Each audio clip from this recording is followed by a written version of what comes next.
Al-Kahf, the cave, is chapter 18 in the Quran. This Meccan chapter tells 4 unique stories. Each deals with a different type of fitna, or test from Allah.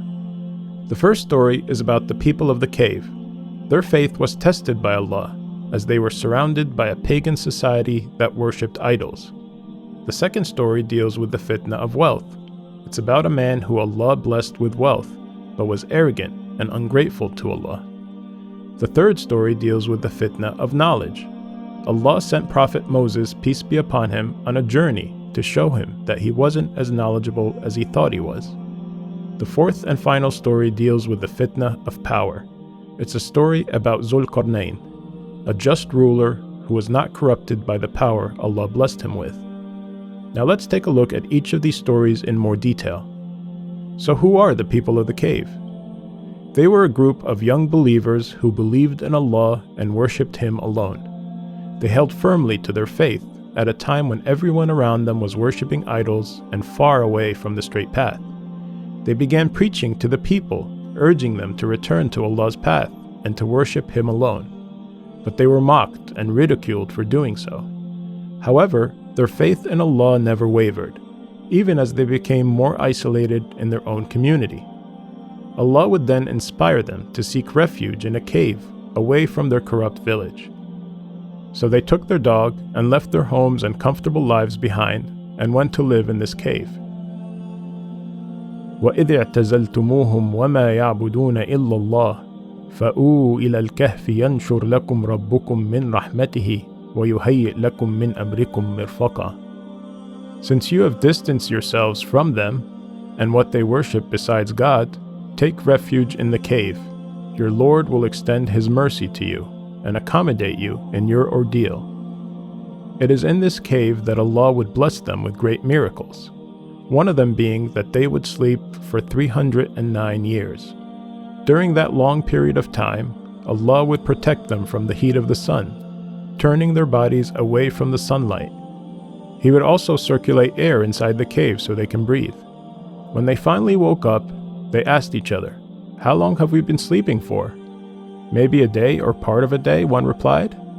Hungry for food, one of them took some of their money and returned to the village to get something to eat. When he arrived there, he was stunned to find an entirely different village. The people of their village were now believers and were worshipping Allah alone. He would come to realize that the money he brought with him to buy food was old and useless. They would then come to realize that Allah intervened to protect them at a time when everyone around them was corrupt and worshipping idols. Allah preserved their bodies and resurrected them when the people of their village were back on the straight path, worshipping Allah alone. We learn from their story that in the face of overwhelming corruption and misguidance all around you, if you stay firm on the straight path and hold on to your faith, Allah will always take care of you. The chapter then moves on to the next story that deals with the fitna of wealth. It's a story of a man that Allah blessed with 2 beautiful gardens and a river that flowed between them. And even though he became very wealthy, he was ungrateful to Allah and never acknowledged Allah's role in his prosperity. One day, he invited a friend who was less fortunate than him.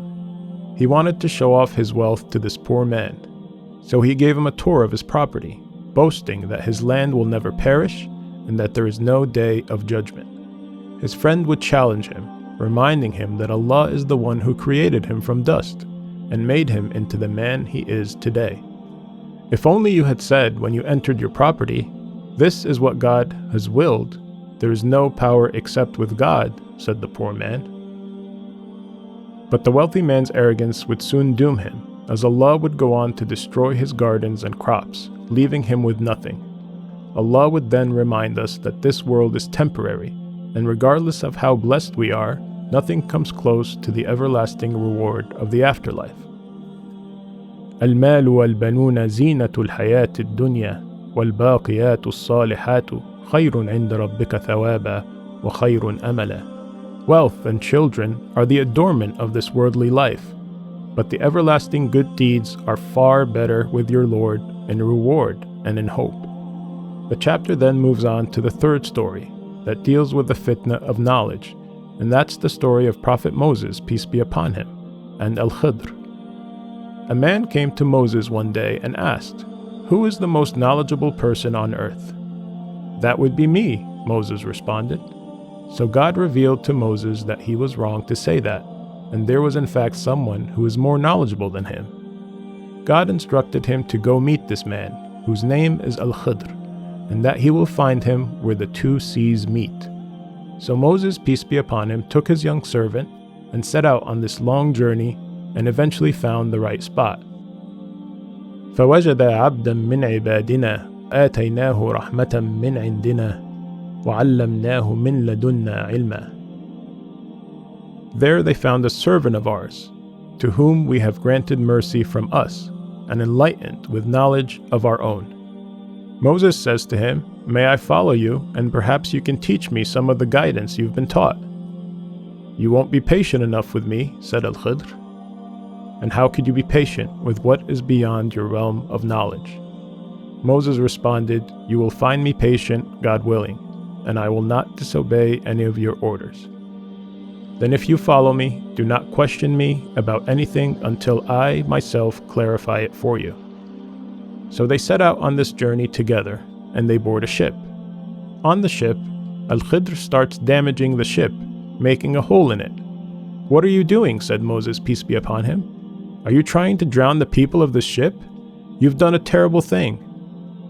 "Did I not say that you cannot have patience with me?" Al-Khidr replied.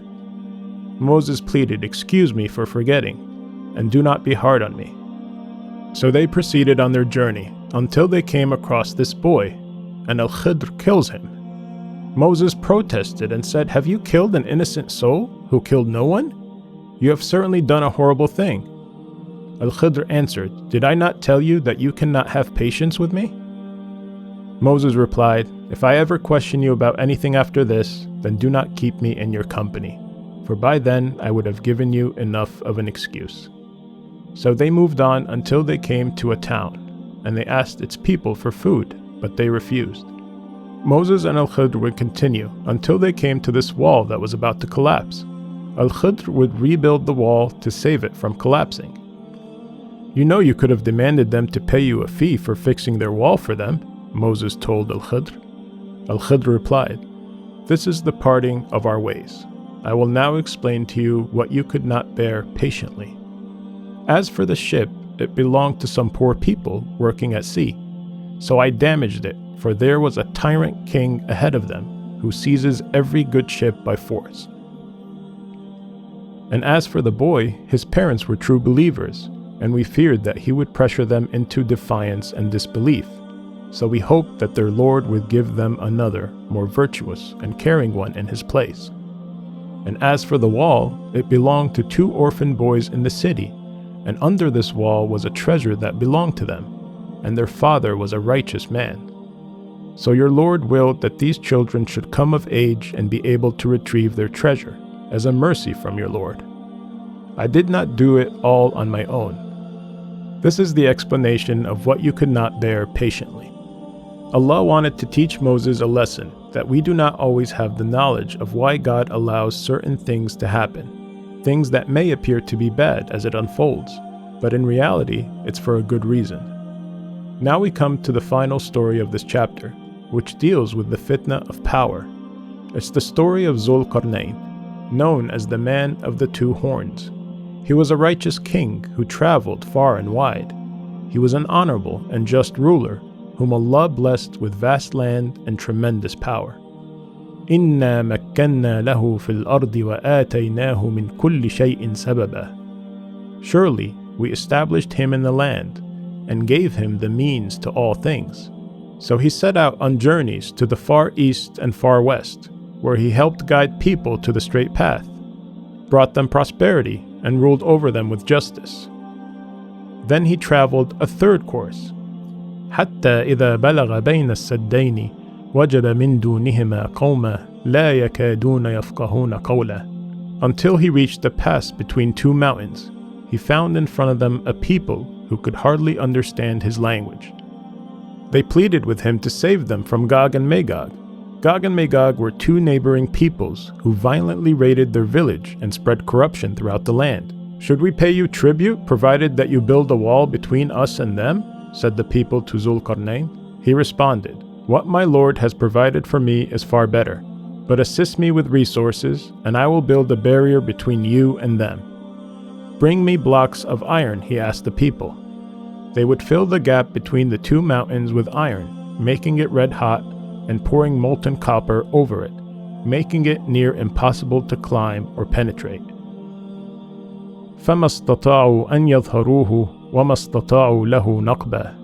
And so the enemies can neither scale nor tunnel through it.